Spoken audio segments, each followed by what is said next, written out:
What is up, guys? Welcome back to the channel. Welcome back to another video. So if you guys are seeing this video, you should have seen my last video which introduced my new bike to the channel.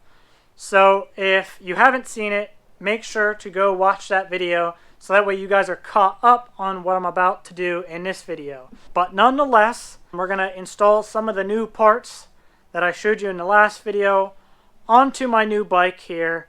So without further ado, let's get you guys set up on the tripod and let's get rolling. Also, I just want to say I'm not going to go step by step on these particular products on installing them because they're really rather simple bolt-on parts. We're just going to kind of speed this up. You guys can watch me install them and then I'll just show you guys when I'm done.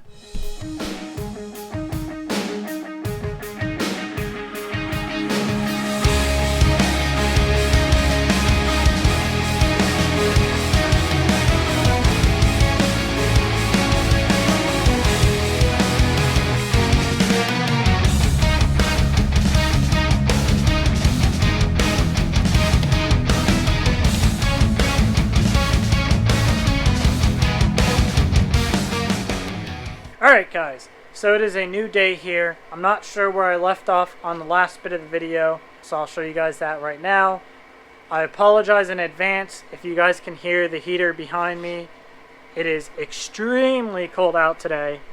It is a whopping 27 degrees as a high today, so unfortunately that means the heater will be running non-stop, but that's okay. It's providing us warmth so we can stay in the garage, keep working, and keep providing content for you guys. So enough of me rambling, let's go check out that chrome battery cover. Shoo! Look at that.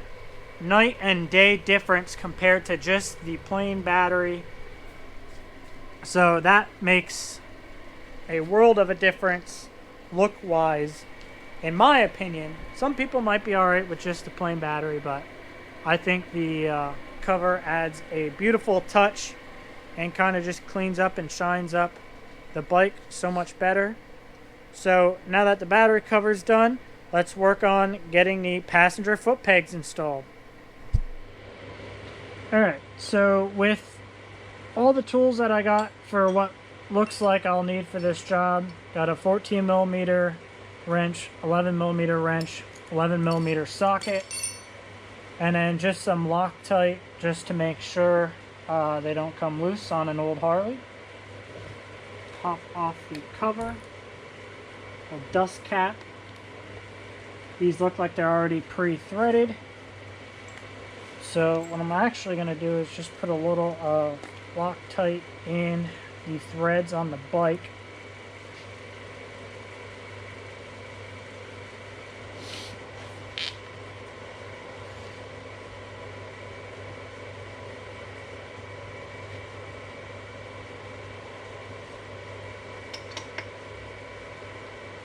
And voila, just like that, a bracket's installed, and now we just install the foot peg. And just like that, passenger foot peg. Now we just got to repeat the steps for the other side.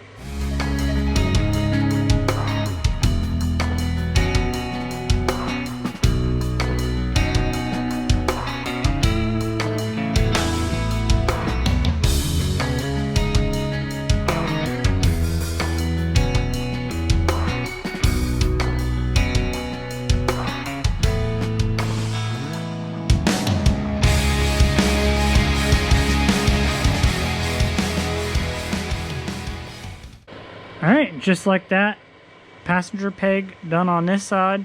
I'm just going to go over real quick, polish them down, get all the fingerprints off, and then we'll move on to the next item. Alright guys, so the next project I'm going to be working on is adding the docking hardware. It looks like there's a nut on the back side of the front one, and then the rear Torx bit looks like it's already just pre-threaded, so that should just have to back right out.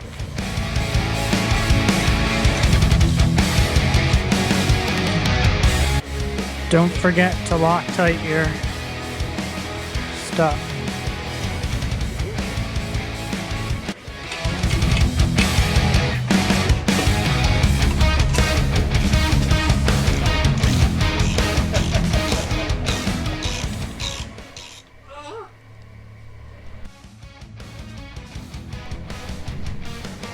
Alright, so as you see, we got the passenger foot pegs installed.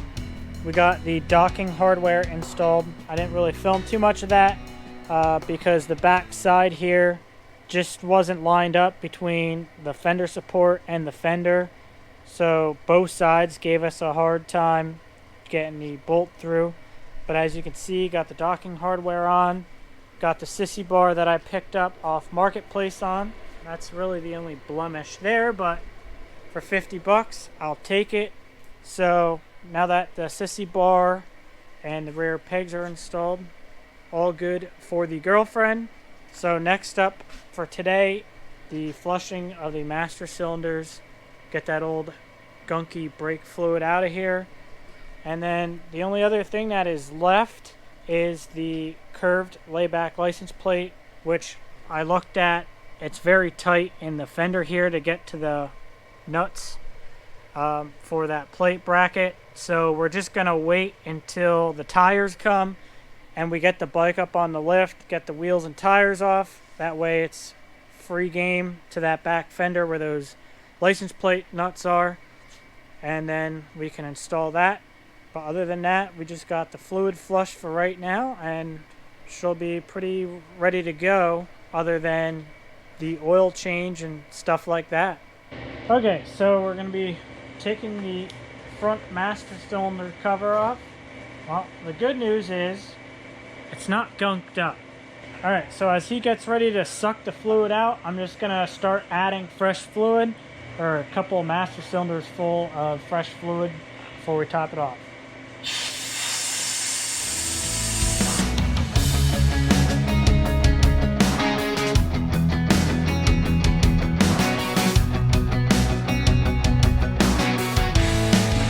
We just got done flushing the system until clear fluid came out, and good, still staying 0, but I'm going to go ahead, replace that top master cylinder cover, and then we'll get ready to do the rear.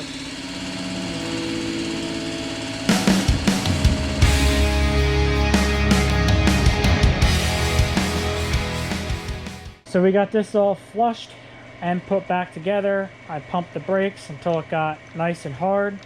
Definitely got harder than what it was. As we were flushing, you could definitely see the fluid go from dark to clear. So it definitely needed to be done. So now that we're done with the front, we're just gonna move to the rear. And as always, when you take the covers off, make sure you set them upside down so that way you don't introduce air in between the covers. So same with this one, we'll try to get through 3 or 4 reservoir fills.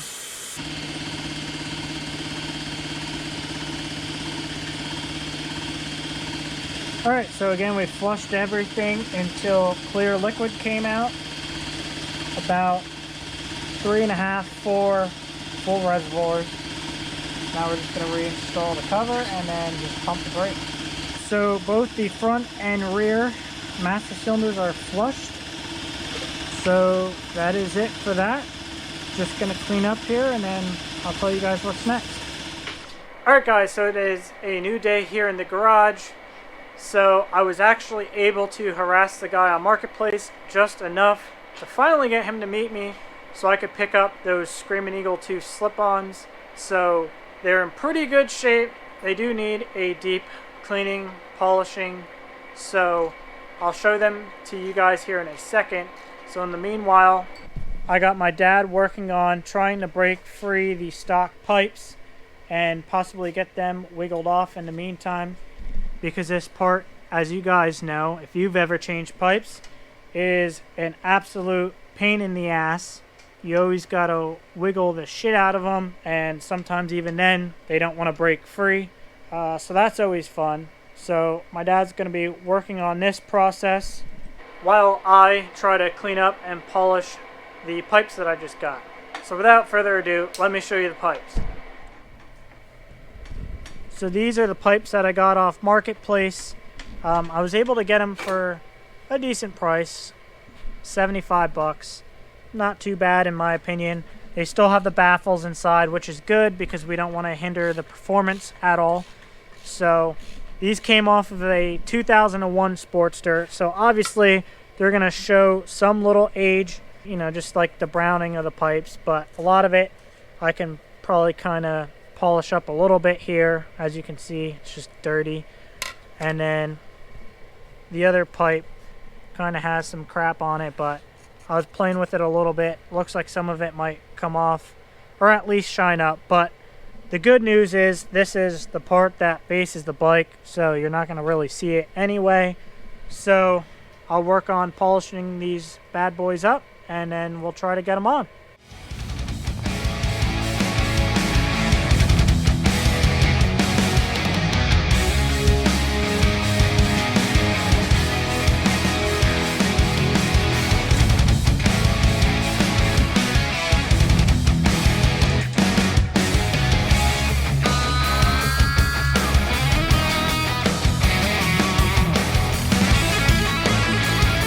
Alright guys, so we got the Screaming Eagle 2s put on. I didn't record all of it because we kind of had to loosen up this back bracket and stuff to get the front pipe on. Had to take off the rear master cylinder to get access to kind of wiggle the pipe onto there.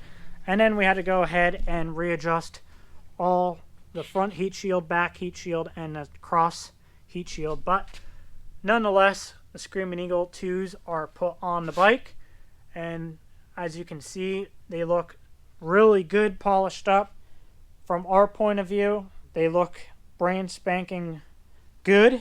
I wouldn't say brand spanking new because they're from 2001, but brand spanking good as far as $75 pipes on Marketplace go. So enough of me rambling. I'm sure you guys want to hear what they sound like as well as we do too. I didn't do a before clip. I think we all know what stock pipes sound like, especially on a Sportster. So get this set up on a tripod and start her up.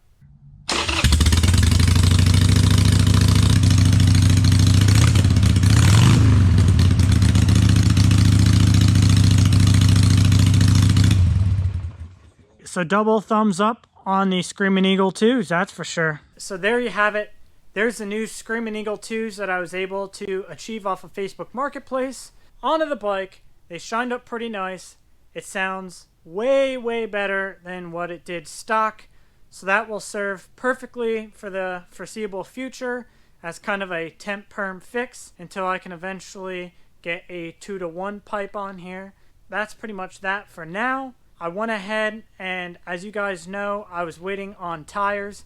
Man, where do I start about this? So, FedEx, you suck. FedEx was supposed to deliver my package on February 27th. It was in my local hub here in Pennsylvania, and as of recording this on March 4th, they still haven't been delivered, and FedEx screwed up, sent my package from my local hub here in Pennsylvania that's only 10 minutes away from my house. They sent it all the way back to California. And let me tell you, these tires originally shipped from Georgia. So any of you people that have any understanding on the states and where they're placed in the United States know that Georgia's a hell of a lot closer to Pennsylvania than California, especially when it's 10 minutes away at my local hub. So their customer service has been absolute trash. So here we are, 7 days later.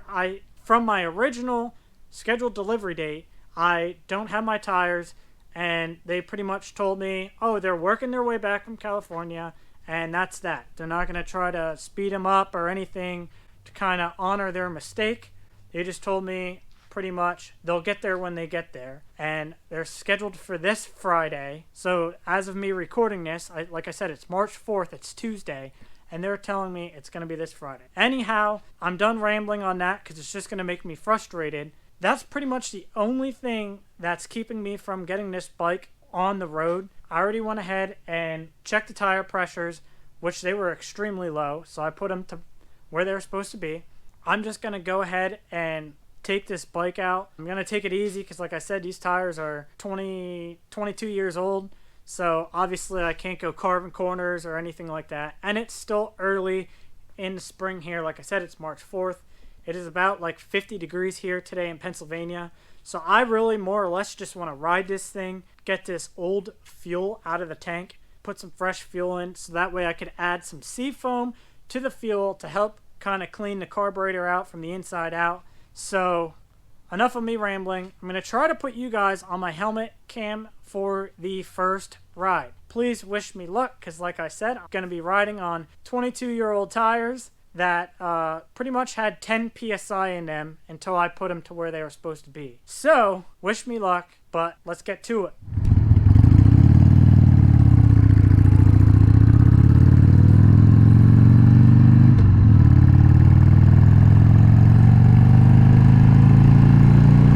Alright guys, we are out on the 2003 100th anniversary Sportster on its first ride. And I kind of feel like Shade Tree Surgeon on this bike. If you know Shade Tree, you know he rides some sketchy stuff. And I 100% feel sketchy on this thing with some 22-year-old tires. And gas that's who knows how old, but want to drain a tank. I'd rather just run it through, put some fresh gas in it, and then I can go ahead and change the oil, change the spark plugs, check the air filter out, and go from there. Now that the old sporty carbureted bike is warmed up, she seems to be riding absolutely wonderful. And like I said guys, with these 22-year-old tires, like I said earlier, I went ahead, made sure I had the correct tire pressure in these things because they were stupid low. Obviously I visually checked them to kind of, you know, grip the road good. They felt like they were hard, which happens to rubber over time. So I'm just out here taking it easy. I don't have to be anywhere. I'm just staying on back roads. I'm not going to go on a highway. I'm not going to go over 50, 60 miles an hour. So just going to take it easy and put some fresh fuel in it. Hopefully FedEx gets me my damn tires so I can get them changed out and actually feel a little bit safer on this thing.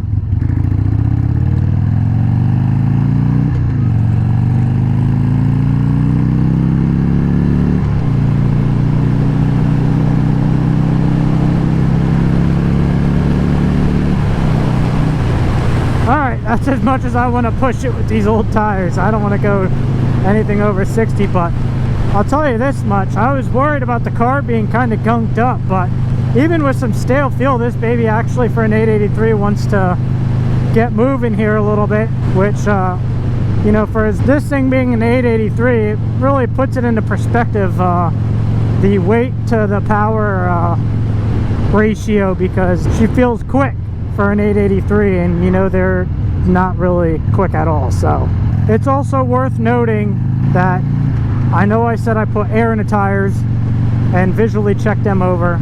I also went through, I made sure all my lights worked, I made sure nothing was loose, anything of that nature. I went ahead and I lubed up my clutch cable, readjusted my clutch cable inside the primary, as well as the cable adjustment in itself. And I made sure I went ahead and lubed up the throttle cables. I really haven't had a chance to really ride the thing. I bought it without riding it, so I know some people would never do such a thing, because the way I look at it as, even if it didn't ride right or run right, that's the whole point of me getting a project bike.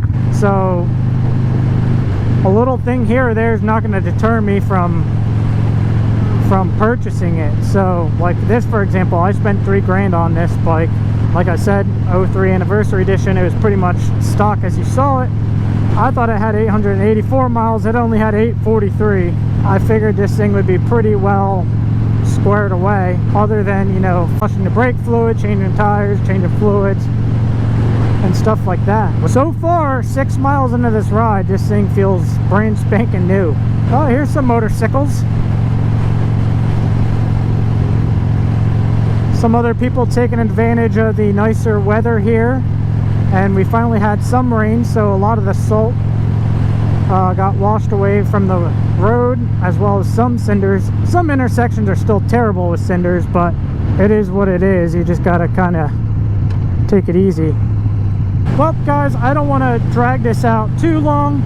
I just wanted to show you guys that I started doing some mods to the bike. I was able to pick up those Screaming Eagle pipes, get those installed, and show you guys the first inaugural ride on my 2003 Sportster that I picked up. So I guess that's where I'll leave it for episode 1, starting to shape it out and mold it into what I want. So if you guys made it this far in the video, make sure to smash that like button, comment, subscribe, hit that little bell icon so that way you guys stay notified when I release new episodes of this sporty build. And ride safe, and I'll catch you guys on the next one. Peace.